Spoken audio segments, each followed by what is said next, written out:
Hello friends, എല്ലാവർക്കും നമസ്കാരം. നിങ്ങളേവരും കാത്തിരിക്കുന്ന രേവതിയുടെയും സച്ചിയുടെയും നാളത്തെ വിശേഷത്തിലേക്ക് എല്ലാ കൂട്ടുകാർക്കും സ്വാഗതം. എല്ലാവർക്കും നല്ലൊരു ശുഭരാത്രിയൊക്കെ നേർന്നുകൊണ്ട് നമുക്ക് നാളത്തെ വിശേഷത്തിലേക്ക് കടന്നാലോ. ഇന്നത്തെ വിശേഷവും പ്രമോയൊക്കെ കണ്ടിട്ട് നിങ്ങൾ കാത്തിരിക്കുകയാണെന്ന് അറിയാം. അപ്പോൾ ഏതായാലും നാളെ ആ ഒരു വലിയ കൂട്ടത്തല്ല് നടക്കാൻ പോവുകയാണ്. കൂട്ടത്തല്ലെന്ന് പറഞ്ഞാൽ ഒന്നൊന്നര കൂട്ടത്തല്ലാണ്. നമ്മുടെ സുധിയും ശ്രുതിയും ഒരു കക്ഷി, രേവതിയും സച്ചിയും ഒരു കക്ഷി.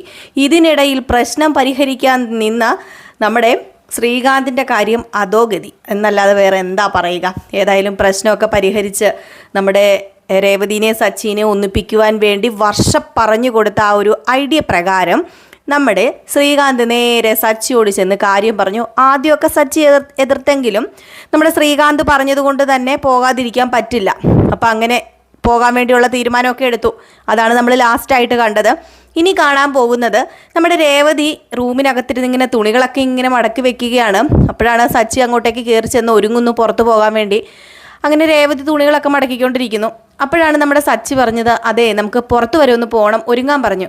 അപ്പോൾ രേവതി ചോദിച്ചു, എന്തിനാ ഇപ്പോൾ പുറത്ത് പോകുന്നത്? ഹേയ് എനിക്കൊന്നും പറ്റില്ല വരാമെന്ന് പറഞ്ഞപ്പം, അതേ വേറെ ഒന്നിനുമല്ല, ശ്രീകാന്ത് വിളിച്ചിട്ടുണ്ട്, ഒരു ചെറിയൊരു ട്രീറ്റ് തരാനാന്ന് പറഞ്ഞു. ശ്രീകാന്ത് ട്രീറ്റ് തരാനോ? അതിനെന്തിനാ ഞാൻ വരുന്നത്? അല്ല, നമ്മൾ രണ്ടിനെയും കൂടി ഒരുമിച്ചാണ് വിളിച്ചേക്കുന്നത്. അതെ ഞാൻ അറിഞ്ഞായിരുന്നു, അത് ഈ ഭാര്യയും ഭർത്താക്കന്മാർക്കൊക്കെ കൊടുക്കുന്ന ട്രീറ്റല്ലേ. ആ ട്രീറ്റിന് ഞാൻ ഏതായാലും വന്നാൽ ശരിയാവില്ലല്ലോ. നിങ്ങളുടെ ഭാര്യയാണോ ഞാനതിന്? നിങ്ങൾ ഏത് നേരവും പറയുന്നുണ്ടല്ലോ നിങ്ങളുടെ ഭാര്യയല്ല ഞാൻ നിങ്ങൾക്ക് എറണം കെട്ടവളാണ്, ഞാൻ കയറി വന്നതുകൊണ്ടാണ് ഇവിടെ ഇത്രയും പ്രശ്നമൊക്കെ ഉണ്ടാകുന്നത്, നിങ്ങളുടെ ജീവിതം ഞാൻ കാരണം എന്തിനാ ഇനിയും പ്രശ്നങ്ങൾ ഉണ്ടാക്കുന്നത്, അതുകൊണ്ട് ഞാൻ നിങ്ങളുടെ ഭാര്യയല്ല, ഞാൻ വരുന്നുമില്ല എന്ന് പറഞ്ഞപ്പോഴത്തേക്കും സച്ചി പറഞ്ഞു, അല്ല ശ്രീകാന്ത് പറഞ്ഞ സ്ഥിതിക്ക് പോയില്ലെങ്കിൽ മോശമല്ലേ?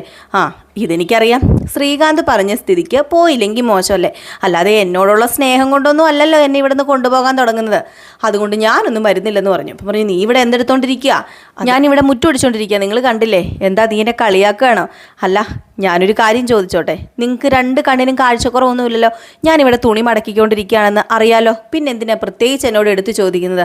അല്ല ഇനി ഈ തുണി മടക്കിയിട്ട് ഇവിടെ പ്രത്യേകിച്ച് വല്ല പണിയും ഉണ്ടോ? പണിയുണ്ടോ എന്ന് ചോദിച്ചാൽ ഈ രേവതിയാണല്ലോ ഇവിടുത്തെ പണിക്കാരി, അതുകൊണ്ട് ഒരു പണി തീരുമ്പം ഒരു പണി, മറ്റേ പണി തീരുമ്പം അടുത്ത പണി, അങ്ങനെ വന്നുകൊണ്ടേ ഇരിക്കും, അതുകൊണ്ട് എനിക്കിവിടെ പണിയൊക്കെ ഉണ്ട്. ഇനിയിപ്പം പണി തരാൻ വല്ല ഉദ്ദേശമുണ്ടോ? അതുകൊണ്ടല്ല രേവതി. അല്ല നീ പറഞ്ഞല്ലോ ഞാൻ നിൻ്റെ ഭർത്താവല്ലെന്ന്, പിന്നെന്തിനാ നീ എൻ്റെ താലി കഴുത്തിലിട്ടുകൊണ്ട് നടക്കണത്? ഈ താലി കെട്ടിയത് ഞാനല്ലേ, അപ്പം ഞാൻ നിൻ്റെ ഭർത്താവല്ലേ എന്നിങ്ങനെ ചോദിച്ചു. ഇത് ചോദിച്ചത് നമ്മുടെ രേവതിക്ക് വലിയ ഇഷ്ടമായി. ഏതായാലും അവർ നേരെ അങ്ങോട്ടേക്ക് വിടുകയാണ്. അങ്ങനെ രേവതി ചോദിച്ചു സച്ചിയോട് ഏത് സാരി കൊടുക്കണ്ടേ എന്നൊക്കെ ചോദിച്ചു കഴിഞ്ഞപ്പോഴത്തേക്ക് ഈ സാരി കൊടുത്താൽ മതി എന്നൊക്കെ പറഞ്ഞു. ഏതായാലും നമ്മുടെ സച്ചി പറഞ്ഞ സാരിയൊക്കെ ഉടുത്ത് നമ്മുടെ രേവതിയും സച്ചിയും കൂടി നേരെ റെസ്റ്റോറൻറ്റിലേക്ക് പോവുകയാണ്. അപ്പോൾ ഇതിനിടയ്ക്കായിട്ട് റെസ്റ്റോറൻറ്റ് കാണിക്കുന്നുണ്ട്. റെസ്റ്റോറൻറ്റിൽ ഇതിന് മുമ്പായിട്ട് രണ്ടുപേര് വന്ന് ഇരിക്കുകയാണ്, സുധിയും ശ്രുതിയും കൂടി. അങ്ങനെ അവർ രണ്ടുപേരെയും കൂടെ ക്ഷണിച്ചിട്ടുണ്ട് കേട്ടോ. അപ്പം വീട്ടിൽ നിന്ന് ഏതായാലും നമ്മുടെ രേവതിനെ സച്ചിനെ ക്ഷണിക്കുമ്പം ശ്രീകാന്ത് സുധീനെ ക്ഷണിക്കാതിരിക്കില്ല. ശ്രീകാന്തിന് രണ്ടുപേരും തുല്യര് തന്നെയാണ്. അങ്ങനെ അവരിങ്ങനെ ഓരോ കാര്യങ്ങളൊക്കെ ഇങ്ങനെ സംസാരിച്ചുകൊണ്ടിരിക്കുന്നു. അപ്പോഴേക്കും നമ്മുടെ രേവതിയും അതുപോലെ സച്ചിയും കൂടെ കയറി വരികയാണ്. അപ്പോൾ രേവതിയും സച്ചിയും കൂടെ കയറി വന്ന ഉടനെ തന്നെ ഇവരിങ്ങനെ സംസാരിച്ചുകൊണ്ടിരിക്കുകയല്ലേ. അപ്പോഴേക്കും നമ്മുടെ സുധി പറഞ്ഞു, ദേ ഇതാരാ വരുന്നതെന്ന് നോക്കിയേ, ഇതെന്താ ഇവർ രണ്ടും കൂടി ഇങ്ങോട്ടേക്ക് വരുന്നത്? ഇവർ സത്യം പറഞ്ഞു കഴിഞ്ഞിട്ടുണ്ടെങ്കിൽ തട്ടുകട ടീംസാ. ഇവർ തട്ടുകടയിലല്ലാതെ വേറെ ഏതെങ്കിലും കടയിൽ കയറിയതൊന്നും ഞാൻ കണ്ടിട്ടില്ല. ഇനിയിപ്പം ശ്രീകാന്ത് ഇവരെയും ക്ഷണിച്ചതായിരിക്കുമോ എന്ന് ചോദിച്ചപ്പോഴത്തേക്കും നമ്മുടെ ശ്രുതി പറഞ്ഞു, ചിലപ്പോൾ അവരെയും ക്ഷണിച്ച് കാണുമായിരിക്കും. അങ്ങനെയാണെങ്കിൽ നമുക്ക് വരണ്ടായിരുന്നു. അതെന്താ സുധി അങ്ങനെ പറയുന്നത്? അല്ല അവൻ്റെ സ്വഭാവം നിനക്കറിയില്ലേ, നീ ഇത്രയും ദിവസമായിട്ട് എൻ്റെ കൂടെ ഉണ്ടല്ലോ, അവൻ ഇങ്ങനെ ഓരോന്ന് പറഞ്ഞുകൊണ്ടേയിരിക്കും. അല്ല അങ്ങനെ പറഞ്ഞു കഴിഞ്ഞിട്ടുണ്ടെങ്കിൽ സുധിക്ക് എന്താ തിരിച്ചു പറഞ്ഞാൽ? സുധിയും നല്ലത് തിരിച്ചു പറയണം. തിരിച്ചു പറയാനും തിരിച്ചു കൊടുക്കാനൊക്കെ എനിക്കറിയാം, പക്ഷേ എൻ്റെ മാനേഴ്സ് അതിന് സമ്മതിക്കില്ലല്ലോ. അവന് വിദ്യാഭ്യാസവും വിവരവും ബോധവും ഒന്നുമില്ല, അതിൻ്റെ കൂടെ എനിക്ക് തുള്ളാൻ പറ്റുമോ ശ്രുതി? അത് ശരിയാ സുധി എന്ന് നമ്മുടെ ശ്രുതിയും പറഞ്ഞു. അങ്ങനെ ഇവരെ കണ്ട ഉടനെ ഞെട്ടിയിരിക്കുകയാണ് നമ്മുടെ സച്ചി രേവതി. അങ്ങനെ എടാ സോഡാക്കുപ്പി, നീ എന്തിനാണ് ഇപ്പോൾ ഇങ്ങോട്ടേക്ക് വന്നത്? അല്ല നിന്നെ ശ്രീകാന്ത് വിളിച്ചായിരുന്നു എന്ന് ചോദിച്ചപ്പം എന്നെ ശ്രീകാന്ത് വിളിച്ചായിരുന്നു. അല്ല സാധാരണ ഇത്ര നല്ല ഹോട്ടലിലൊന്നും കയറാൻ ചാൻസ് ഇല്ലല്ലോ, ആദ്യമായിട്ടായിരിക്കും അല്ലേ ഇത്രയും വലിയ ഹോട്ടലിൽ ഹോട്ടലിൽ വരുന്നതെന്ന് ചോദിച്ചു. അപ്പോൾ അതിന് മുമ്പായിട്ട് തന്നെ നമ്മുടെ സച്ചി രേവതി ആദ്യമായിട്ട് തന്നെയാണ് ഈ വലിയ ഹോട്ടലിൽ വരുന്നതെന്ന് സച്ചി രേവതി പരസ്പരം അങ്ങോട്ടും ഇങ്ങോട്ടും പറയുന്നുണ്ട്. ഞങ്ങൾ ഇത്രയും വലിയ ഹോട്ടലിലൊന്നും കയറിയിട്ടില്ലെന്ന് സച്ചി പറയുമ്പോഴത്തേക്ക് രേവതി പറയുമ്പോഴത്തേക്ക് സച്ചി പറയുന്നുണ്ട്, ഞാനും ഇത്രയും വലിയ ഹോട്ടലിലൊന്നും കയറാറില്ല, റെസ്റ്റോറൻറ്റിലൊന്നും കയറാറില്ല, ഞാൻ ഈ വഴിയരിയിലൊക്കെ ഇരിക്കുന്ന ചെറിയ തട്ടുകളിലൊക്കെ കയറി ഭക്ഷണം കഴിച്ചിട്ടുള്ളൂ എന്നൊക്കെ ഇങ്ങനെ പറയുന്നുണ്ട്. അപ്പോൾ ഇവരിങ്ങോട്ട് കയറി വന്നു. ഏതായാലും ഇവർ കയറി വന്നിരുന്നു. അപ്പോഴത്തേക്കും ശ്രീകാന്തും വന്നു. ശ്രീകാന്ത് വന്നിട്ട് എന്ത് പറ്റി നിങ്ങൾ താമസിച്ചെന്ന് ചോദിച്ചപ്പോൾ ഒന്നുമില്ല, കുറച്ച് ലേറ്റായി പോയടാ എന്നൊക്കെ പറഞ്ഞു. എങ്കിൽ പിന്നെ നിങ്ങളിവിടെ ഇരുന്ന് സംസാരിക്കുക, ഞാൻ ഒരു ഡിഷ് എടുത്തുകൊണ്ട് വരാമെന്ന് പറഞ്ഞ് നേരെ ഒരു സൂപ്പ് എടുക്കാൻ വേണ്ടി പോയിട്ടോ. അപ്പോൾ ഇവർ തമ്മിൽ അങ്ങോട്ടും ഇങ്ങോട്ടും ഇരുന്ന് സംസാരിക്കുകയാണ്, നമ്മുടെ രേവതിയും സച്ചിയും സുധിയും ശ്രുതിയും കൂടെ. ഇവർ തമ്മിൽ അങ്ങോട്ടും ഇങ്ങോട്ടും സംസാരിക്കുന്നത് മൊത്തം വഴക്കാണ് കേട്ടോ. ഒരാൾ പറയുന്ന ഒരാൾക്ക് പിടിക്കില്ല, മറ്റേ ആൾ പറയുന്നത് മറ്റേ ആൾക്ക് പിടിക്കില്ല. അപ്പോൾ ഇങ്ങനെ സംസാരിച്ച് വഴക്കുണ്ടായിക്കൊണ്ടിരിക്കുമ്പോൾ ശ്രീകാന്ത് സൂപ്പും കൊണ്ട് വന്നു കഴിഞ്ഞപ്പോഴത്തേക്കും ഇത് എന്താ ഈ റെസ്റ്റോറൻറ്റ് വന്നിട്ടും ഇങ്ങനെ കിടന്ന് വഴക്കുണ്ടാക്കുന്നത്, തുടങ്ങിയില്ലോ രണ്ടുപേരും ഒന്ന് വഴക്ക് നിർത്ത്, ഇങ്ങോട്ടേക്ക് വിളിച്ചതേ ഈ വഴക്ക് തീർക്കാൻ വേണ്ടിയാണ്. അപ്പം വീണ്ടും അങ്ങോട്ടേക്കും ഇങ്ങോട്ടേക്കും തമ്മിൽ തല്ലുകയാണോ, ഇത് കുടിച്ചതെന്ന് പറഞ്ഞു, ഈ സൂപ്പ് കുടിക്കാൻ പറഞ്ഞു.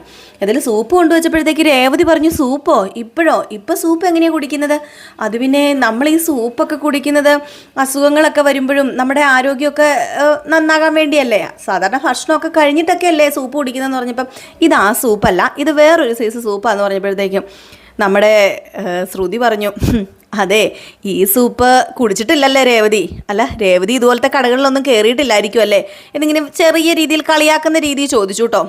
അപ്പോഴേക്ക് ശ്രീകാന്ത് എവിടെ നിന്ന് കയറാനാ, ശ്രീകാന്ത് അല്ല സോറി സുധി പറഞ്ഞു, എവിടെ നിന്ന് കയറാനാ, ഇവള് മാത്രമല്ല ഈ ഇരിക്കുന്നവനും ഇതുപോലെയുള്ള റെസ്റ്റോറൻറ്റിലോ കടകളിലോ ഒന്നും കയറിയിട്ടില്ല, ഇവന് പറ്റിയതും ഇവക്ക് പറ്റിയതും പഴയ തട്ടുകട തന്നെയാന്ന് പറഞ്ഞപ്പം, അയ്യോ നീ തട്ടുകടേനെ ഇത്ര ചെറുതാക്കി കളയല്ലേടാ സോഡാ കുപ്പി, എടാ നീ ഒന്ന് ഓർത്ത് നോക്കടാ, നീ കുറച്ച് മാസങ്ങൾക്ക് മുമ്പ് തട്ടുകടയെന്ന് എരന്ന് മേടിച്ച് കഴിച്ചത് നീ മറന്നുപോയെന്ന് ചോദിച്ചു. അപ്പോഴത്തേക്ക് പെട്ടെന്ന് അങ്ങോട്ടേക്ക് വിഴുങ്ങി വിട്ടു കേട്ടോ. ബാക്കി പറയാനിരുന്നൊക്കെ നമ്മുടെ സുധി അങ്ങോട്ട് വിഴുങ്ങി. അപ്പോൾ വീണ്ടും ശ്രീകാന്ത് പറഞ്ഞു, നിങ്ങളൊന്ന് നിർത്തുന്നുണ്ടോ, കുടിച്ച് നോക്കുക എങ്ങനെയുണ്ടെന്ന് പറയാൻ പറഞ്ഞു. അങ്ങനെ രേവതി ഒരു സൂപ്പ് കുടിച്ചപ്പോഴത്തേക്ക് നല്ല സൂപ്പറാ, അല്ല നീയാണോ ഉണ്ടാക്കിയെന്ന് ചോദിച്ചു ശ്രീകാന്തിനോട്. അപ്പോൾ ശ്രീകാന്ത് പറഞ്ഞു, ഞാനല്ല ഉണ്ടാക്കിയത്, ഞാനുണ്ടാക്കിയ വേറെ ഡിഷ് എടുത്തുകൊണ്ട് വരാം, ഇതിപ്പോൾ ഇവിടെ ഉണ്ടാക്കിയതാ, ഞാനുണ്ടാക്കിയ സ്പെഷ്യലായിട്ട് ഒരു ഡിഷ് ഇവിടെ ഉണ്ടെന്ന് പറഞ്ഞു. അപ്പോഴേക്കും നമ്മുടെ ശ്രുതി ചോദിച്ചു, അല്ല ഈ ഫുഡൊക്കെ ഉണ്ടാക്കാനുള്ള കഴിവ് അത് ആൻറ്റിയിൽ നിന്നാണോ കിട്ടിയത് എന്ന് ചോദിച്ചു കേട്ടോ, ചന്ദ്രയിൽ നിന്നാണോ കിട്ടിയതെന്ന് ചോദിച്ചു ശ്രുതി. അപ്പോഴേക്കുമാണ് നമ്മുടെ സച്ചു ഒരൊറ്റ ചിരിച്ചത്. എന്നിട്ട് പറഞ്ഞു, നമ്മുടെ അമ്മയിൽ നിന്ന് ഇവൻ ആ കഴിവ് കിട്ടി, വായിക്ക് വെച്ച് കൂട്ടാൻ കൊള്ളാവുന്ന വല്ലോ അമ്മ ഉണ്ടാക്കാറുണ്ടോ, വീട്ടിലുണ്ടാക്കണമെങ്കിൽ വല്ലോ ഇപ്പം രുചിയായിട്ട് കഴിക്കണമെങ്കിൽ രേവതി വന്നേ പിന്നെയാന്ന് പറഞ്ഞപ്പോഴത്തേക്കും നമ്മുടെ സുധിക്ക് അതങ്ങോട്ട് പിടിച്ചില്ല. സുധി പറഞ്ഞു, പിന്നെ അങ്ങനെ പറഞ്ഞാൽ മതിയല്ലോ നിനക്ക്, എടാ ഇത്രയും നാളും അമ്മ ഉണ്ടാക്കിയതല്ലേടാ നീ തിന്നത്, അതിൻ്റെ നന്ദി കാണിക്കാൻ പറഞ്ഞപ്പോൾ നന്ദിയുടെ കാര്യമൊന്നും നീ പറയണ്ട കേട്ടോ, നീ നല്ല നന്ദി കാണിക്കുന്ന ആളാണല്ലോ, അല്ല നീ നന്ദി കാണിച്ചത് കൊണ്ടാണല്ലോ ആ 50 ലക്ഷം രൂപ എടുത്തോണ്ട് നീ മുങ്ങിയെന്ന് പറഞ്ഞു. അപ്പോൾ പെട്ടെന്ന് ശ്രുതി അങ്ങോട്ട് ഞെട്ടി. ശ്രുതി ചോദിച്ചു, ഏത് 50 ലക്ഷം? അപ്പോഴത്തേക്കും നമ്മുടെ ശ്രുതി പറഞ്ഞു, ആ കേസൊക്കെ വിടാൻ പറഞ്ഞു. അപ്പോൾ ശ്രീകാന്തും പറഞ്ഞു, എന്തിനാ ഏട്ടാ ഇതൊക്കെ ഇപ്പോൾ പറയുന്നത്, ഇതൊക്കെ വിട. അപ്പോൾ അടുത്ത് എന്തോ ചിക്കൻ കൊണ്ടുണ്ടാക്കിയ എന്തോ ഒരു സ്പെഷ്യൽ സാധനം അവിടെ കൊണ്ടുവച്ചിട്ട് അത് കഴിക്കാൻ വേണ്ടി ആ ഒരു മുള്ള് പോലെയുള്ള സ്പൂണൊക്കെ ഇട്ടാണ് കഴിക്കുന്നത്. അപ്പം അത് ഇട്ട് തന്നെയാണ് നമ്മുടെ ശ്രുതിയും കഴിക്കുന്നത്. പക്ഷേ രേവതിക്ക് സച്ചിക്കും അത് പറ്റില്ല, നമ്മളെപ്പോലെ സാധാരണ ആൾക്കാരാണ്. അപ്പോൾ അതുകൊണ്ട് തന്നെ കൈ കൊണ്ട് കഴിച്ചേ ശീലമുള്ളൂ. അപ്പോൾ കൈ കൊണ്ട് കഴിക്കാൻ തുടങ്ങി കഴിഞ്ഞപ്പോഴത്തേക്കും ശ്രുതി രേവതിനെ നോക്കി ഒന്ന് ചിരിച്ചു. അപ്പോൾ രേവതിക്കൊരു പേടിയല്ല, ഒരു ചമ്മൽ. അപ്പം രേവതി ആ സ്പൂണൊക്കെ എടുത്ത് 2 എണ്ണം വിട്ട് അങ്ങോട്ടും ഇങ്ങോട്ടും കുത്താൻ തുടങ്ങി. എവിടെ നിന്ന് കിട്ടാൻ, സച്ചി കൈ കൊണ്ട് കഴിച്ചു കേട്ടോ, സച്ചിക്ക് നാണക്കേടൊന്നുമില്ല. പക്ഷേ രേവതി അത് സ്പൂണും കൊണ്ട് അങ്ങോട്ടും ഇങ്ങോട്ടും ഒക്കെ ഇട്ട് കിള്ളാൻ തുടങ്ങി. അപ്പോഴേക്ക് സച്ചു പറഞ്ഞു, അതെന്തിനാ നീ സ്പൂണും കൊണ്ട് കഴിച്ച് ബുദ്ധിമുട്ടുന്നത്, ഈ സ്പൂൺ കൊണ്ട് കഴിക്കേണ്ട കാര്യമൊന്നുമില്ല, നീ ഒരു കാര്യം ചെയ്യുക, അത് കൈ വെച്ച് കഴിക്കാൻ പറഞ്ഞു. അപ്പോഴേക്കും വീണ്ടും ഇത് കണ്ടിട്ട് അപ്പുറം ഇരുന്ന് 2 പേര് ചിരിക്കുകയാണ് കേട്ടോ. ഇത് കാണുമ്പോഴത്തേക്ക് രേവതിക്ക് അരിശം വരുന്നുണ്ട്. പക്ഷേ ആ ഒരു റെസ്റ്റോറൻ്റ് ആയതുകൊണ്ട് ഒന്നും പറയാൻ പറ്റത്തുമില്ല. അതുമല്ല രേവതി അങ്ങനെ ഒത്തിരി അങ്ങോട്ട് പ്രതികരിക്കാറുമില്ല. അപ്പോൾ ഇവരിങ്ങനെ സംസാരിക്കാതിരുന്നപ്പോഴത്തേക്കും ശ്രീകാന്ത് പറഞ്ഞു, ഒരു കാര്യം ചെയ്യാം, നിങ്ങൾ അങ്ങോട്ടും ഇങ്ങോട്ടും എന്തെങ്കിലുമൊക്കെ സംസാരിച്ചുകൊണ്ടിരിക്കുന്നതെന്ന് പറഞ്ഞു. അങ്ങനെയാണ് നമ്മുടെ ശ്രുതി ചോദിക്കുന്നത്, അല്ല രേവതിയുടെ സച്ചിയുടെയും കല്യാണം എങ്ങനെയാണ് കഴിഞ്ഞത്, ലവ് മാരേജ് ആയിരുന്നോ എന്ന് ചോദിച്ചപ്പോഴത്തേക്കാണ് നമ്മുടെ സച്ചി ഒരൊറ്റ ചിരിച്ചു. എന്നിട്ട് പറഞ്ഞു, ലവ് മാരേജോ, ഇത് ലവ് മാരേജൊന്നും അല്ല, ഇവൻ ആലോചിച്ച പെണ്ണാണ് ഈ ഇരിക്കുന്ന രേവതി എന്ന് പറഞ്ഞപ്പം ശ്രുതി ഒന്ന് ഞെട്ടിപ്പോയിട്ടോ. രേവതിനെ ആരാലോചിച്ചതാന്നാ പറഞ്ഞത്, ഈ ഇരിക്കുന്ന സുധീനെ കൊണ്ട് കെട്ടിക്കാനിരുന്ന രേവതീനെ അപ്പോഴേക്കും ശ്രീകാന്ത് പറഞ്ഞു മിണ്ടാതിരിക്കാൻ പറഞ്ഞു. അപ്പോൾ സച്ചി പറഞ്ഞു എന്തിനാ മറയ്ക്കുന്നത്? അത് മറയ്ക്കേണ്ട കാര്യമൊന്നുമില്ലടാ. ഈയിടെ എന്തിനാടാ അതൊക്കെ മറയ്ക്കുന്നത്? ഇവനുണ്ടല്ലോ ഒരു 50 ലക്ഷം രൂപയ്ക്ക് വേണ്ടി ഇവളെ കല്യാണം കഴിക്കാമെന്ന് അച്ഛനോട് പറഞ്ഞു. അപ്പോൾ ഇവൻ എന്ത് ചെയ്തു? ആ 50 ലക്ഷം കൊണ്ട് 50 ലക്ഷം കൊണ്ട് മുങ്ങിയ കാര്യം പറയുന്നില്ല, ഇവന് രേവതീനെ വിവാഹം കഴിക്കാതെ അങ്ങ് മുങ്ങിയെന്ന് പറഞ്ഞു കേട്ടോ. അപ്പോൾ 50 ലക്ഷം കൊണ്ട് മുക്കിയ കാര്യം അപ്പം അവിടെ ആ ഒരു മാറ്ററായിട്ട് എടുത്ത് ഇടുന്നില്ല. അപ്പോഴേക്കും ആണെങ്കിൽ നമ്മുടെ ശ്രുതി വല്ലാണ്ട് അങ്ങ് ആയിപ്പോയി. ഇനിയിപ്പം എന്തെങ്കിലും ശ്രുതി പറയുമെന്ന് പേടിച്ചു പോയി. അപ്പോഴേക്കും ശ്രുതി ചിരിച്ചിട്ട് പറഞ്ഞു, ഷോ അതിനിപ്പോൾ എന്താ പ്രശ്നം ഇരിക്കുന്നത്? നമുക്ക് മനസ്സിന് ഇഷ്ടപ്പെട്ട ഒരാളെയല്ലേ വിവാഹം കഴിക്കാൻ പറ്റത്തുള്ളൂ. ഇപ്പം 50 ലക്ഷം അല്ല 1 കോടി തരാമെന്ന് പറഞ്ഞാലും ചിലപ്പോൾ നമുക്ക് മനസ്സിന് ഇഷ്ടപ്പെടാത്ത ആൾക്കാരെ വിവാഹം കഴിക്കാൻ പറ്റില്ലല്ലോ. അതുകൊണ്ട് ശ്രുതി ചെയ്തത് നല്ലത് തന്നെയാണ്. മനസ്സിന് ഇഷ്ടപ്പെടാത്ത ഒരാളെ അഡ്ജസ്റ്റ് ചെയ്ത് കെട്ടി ജീവിക്കുന്നതിലും നല്ലതല്ലേ ആ വിവാഹം വേണ്ടെന്ന് വെക്കുന്നത് എന്ന് പറഞ്ഞു. എന്നിട്ട് നമ്മുടെ ശ്രുതി പറഞ്ഞു, ഓ അപ്പം ഇത് സഹതാപ കല്യാണം ആയിരുന്നല്ലേ. കേട്ടിട്ടുണ്ട് ഞാൻ ഇങ്ങനെയൊക്കെ വിവാഹത്തിനിടയിൽ ഇങ്ങനെ ഓടിപ്പോകുമ്പം ആ പെണ്ണിനെ ആ കൂട്ടത്തിലുള്ള ആരെങ്കിലും ഇങ്ങനെ സഹതാപം മൂലം വിവാഹം കഴിക്കുന്നൊക്കെ കേട്ടിട്ടുണ്ട്. അപ്പം നിങ്ങളുടെ വിവാഹം സഹതാപ കല്യാണം ആയിരുന്നല്ലേ എന്നിങ്ങനെ ചോദിച്ചത് നമ്മുടെ രേവതിക്ക് അങ്ങോട്ട് കാലി വന്നു. രേവതി ഒന്നും പ്രതികരിച്ചില്ല. സച്ചി പ്രതികരിക്കുന്ന രേവതി ഓർത്തു, പക്ഷെ പ്രതികരിച്ചില്ല. ഏതായാലും ഇതേ സമയം നമ്മുടെ സച്ചി പ്രതികരിക്കാതെ അവിടെ ഇരുന്ന് കഴിച്ചുകൊണ്ടിരിക്കുകയാണ്. അപ്പോഴേക്കാണ് നമ്മുടെ ശ്രുതി പറഞ്ഞത്, എന്ത് ചെയ്യാനാ, എനിക്ക് ഒട്ടും താല്പര്യമില്ലാത്ത വിവാഹമായിരുന്നു. അച്ഛൻ ഒറ്റ ഒരുത്തം കാരണമാണ്. അല്ലെങ്കിലും പണ്ട് മുതലേ എൻ്റെ ഇഷ്ടാനിഷ്ടങ്ങൾ അച്ഛൻ നോക്കുമല്ലോ. ഇവിടെ വേറെ ഉള്ളവരുടെ ഇഷ്ടാനിഷ്ടങ്ങളല്ലേ അച്ഛൻ നോക്കുന്നതെന്ന് പറഞ്ഞപ്പം, എന്താടാ നീ പറഞ്ഞത് ശ്രുതി, നീ അച്ഛനെക്കുറിച്ച് പറയില്ലെന്ന് പറഞ്ഞു. ഞാനൊരു കാര്യം പറഞ്ഞേക്കാന്ന് പറഞ്ഞപ്പം, എന്താടാ അച്ഛനെക്കുറിച്ച് പറഞ്ഞാൽ കുഴപ്പമിരിക്കുന്നത്? ആ 50 ലക്ഷം രൂപ ഓഫർ ചെയ്തത് കൊണ്ടല്ലേ ഞാൻ ഇവളെ കെട്ടിയത്, അല്ല ഇവളെ കെട്ടാൻ വേണ്ടി തുടങ്ങിയത്. അല്ലാതെ എൻ്റെ മനസ്സറിഞ്ഞിട്ടില്ലല്ലോ ഇതുവരെ അച്ഛൻ. എൻ്റെ മനസ്സറിഞ്ഞ് ഒന്നും ചെയ്തിട്ടില്ല. എടാ നിന്നെ കഷ്ടപ്പെട്ട് പഠിപ്പിച്ച് വലുതാക്കി ഇത്ര ആക്കിയത് അച്ഛനല്ലേടാ, അല്ലാതെ വേറെ ആരെങ്കിലും ആണോ എന്ന് ചോദിച്ചപ്പം, അത് പിന്നെ എൻ്റെ അമ്മയുടെയും കൂടെ പൈസയല്ലേ എന്ന് പറഞ്ഞു. അച്ഛൻ അങ്ങനെ എന്നോടൊരു ഉത്തരവാദിത്വം ഒരിതുമില്ല. അച്ഛന് തോന്നിവാസമല്ലേ, അച്ഛൻ തോന്നുന്ന പോലെയല്ലേ നടക്കുന്നത്. നാണക്കേട് ഉണ്ടാക്കാൻ വേണ്ടി ഓരോന്ന് ചെയ്തു വെക്കുന്നതെന്നൊക്കെ പറഞ്ഞപ്പോഴത്തേക്കും നമ്മുടെ